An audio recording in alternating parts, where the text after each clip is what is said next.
What's going on, 59 friends? Iron Kane here as your host for your weekly dose of Gacha news.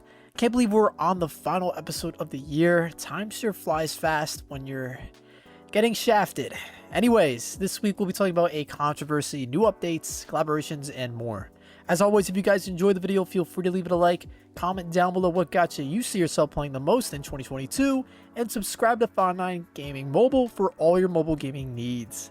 With that out of the way, let's get right into this week's news. Starting us off for the week, we have Genshin Impact, which will be receiving a brand new update. And version 2.4, a new region called Enkanamia, sorry if I butchered that, along with a previous event called Lantern Right, way back from version 1.3.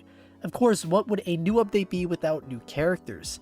For this next addition to Genshin, Shenhei and Yunjin will be making appearances as summonable units, with returning characters Zhao, Zhongli, and Ganyu popping up on the banner as well. Like previously mentioned, Shenhei is one of the new characters coming. She will be a 5-star staff-wielding unit with cryo abilities that can buff her allies. She can boost nearby party members' elemental skill and elemental burst damage, including their normal, plunging, and charged attack damage. Yunjin, the other new character being added to Genshin's roster, will be a 4-star Geo unit who also wields a staff. Like Shenhei, Yunjin also buffs her allies' normal attacks, but her defense impacts the effect. Yunjin makes Genshin history with her inclusion being the first character to feature 2 voice actors, one to do her voice lines and another to do her opera performance. Since the Lantern Right is returning, players have the opportunity to get a free leeway character of their choosing. The 8 possible characters are Jingqi, a Hydro unit, Baido, an Electro unit, Zhangling, a Pyro unit, Ningguang, a Geo unit, Jingyan, a Pyro unit, Changyong, a Cryo unit, and Yanfei, a Pyro unit, and even the new unit, Yongjin, who's Geo. In the update, players have the opportunity to explore the Jade Chamber once more. All they have to do is complete some story missions and reap the rewards like Primo Gems and upgrade materials. Other than that, new hangout events will be added for Ningguang and Yunjin, with new costumes being available for Ningguang and Keijing. Ningguangs can be acquired for free via exchange in the Lantern Right event, with Keijings being purchasable in the shop for 1,350 Genesis crystals for a limited time. If you'd like to participate in this hefty update, which seems arguably better than Genshin's first anniversary, version 2.4 will launch worldwide for console and mobile devices on January 5th. Next up, we have Princess Connect, which has tons of end of the year activities in store for players. In terms of gachas, there will be a Hiyori New Year Focus banner, which will run for 13 days starting on the 1st of January and concluding on the 18th. In addition to this banner, players can get a 3-star unit guaranteed with this premium gacha that will be up until January 12th. Players have the price of a multi for a discounted rate of 1,500 premium jewels on this banner. New Year's Hiyori appears on this banner as well, giving players another opportunity to pull her at a discounted rate. From January 1st to the 11th, players have 7 opportunities to receive a Amikuji and draw for various rewards like jewels, skip tickets, mana, and experience potions. It's completely free, so make sure to log in and get some goodies. Since the game's first anniversary for Global is right around the corner, a countdown login bonus will be in effect starting January 4th until the 19th. Here, players can get 100 jewels each day for booting up the game. Beyond that, the January Tower will be arriving as well in, January, starting on the 5th and closing on the 10th.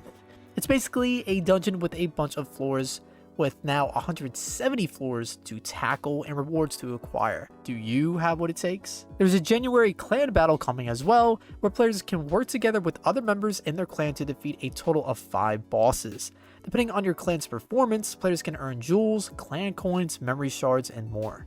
This will be up from the 13th of January till the 18th. All of this content comes bottled in the game's upcoming update, which will add new story, quests, and increase to the level cap, new songs for the jukebox, and more. Lastly, the drops for the Grotto quest and normal quests have increased, so if there was ever a time to grind for resources, now is definitely the time. If you'd like to sink your teeth into everything Princess Connect has to offer next week, the game is immediately available on Android and iOS devices for global. Next up, we have Epic 7, which is no stranger to New Year's events either.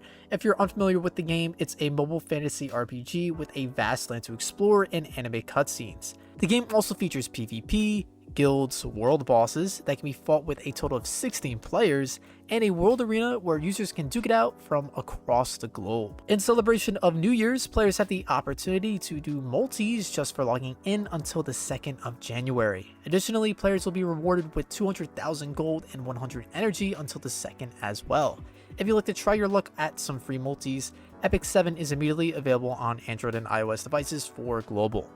Love roguelikes and gachas? Then you might want to listen up for this next story. Dragalia Lost has introduced a new rogue dungeon this week called the Kaleidoscape. The only requirement to play is that users have at least completed Chapter 2-1 of the story.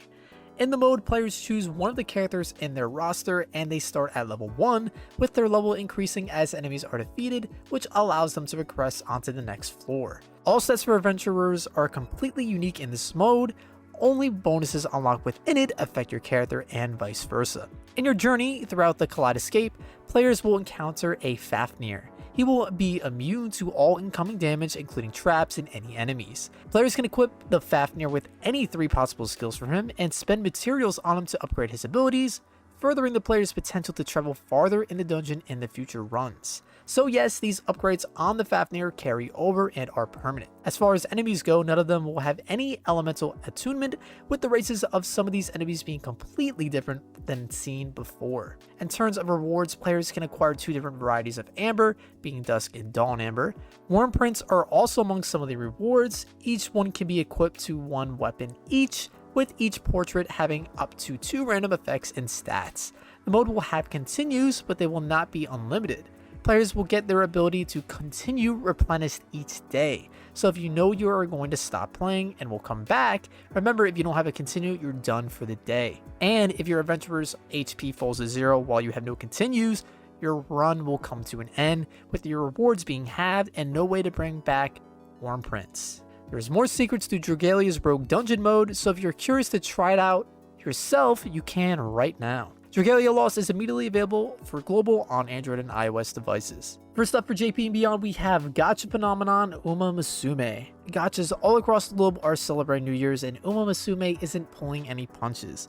Just this week, the game launched a campaign where players can do a free multi every day. This ends on the 6th of January, so make sure to log in while you still can. Jewels are also being distributed as long-term rewards, giving opportunities to players to summon even more. When you get around to getting your own cast of characters, you'll be able to tackle missions at half the energy. If you've never heard of Uma Musume, you must be living under a rock. The game is one of the most successful gachas of all time, and if you would like to learn more about the game, Nalar did some multis with Goresh explaining the game to him. Video in the description below to check it out. Uma Musume is available on Android and iOS devices for JP. It was announced yesterday that Touhou Lost Word is getting a new story series on the JP side. The new series will feature alternative versions of Vermilia Scarlet and Flandre Scarlet and others from the Scarlet Mansion. As of now, this appears to be a JP exclusive with no release date revealed for global. Themes for both Scarlet Sisters can be listened to at your leisure on Spotify and YouTube. If you're a fan of bullet hells and EDM, then Touhou Lost Word will more than likely be for you.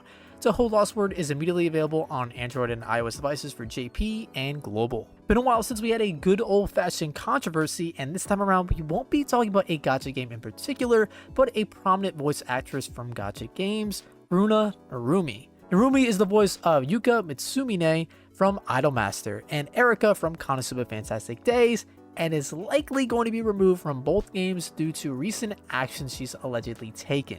Basically, they catch you guys up on her story. She was allegedly cheating on her boyfriend Mo Kao, a popular YouTuber.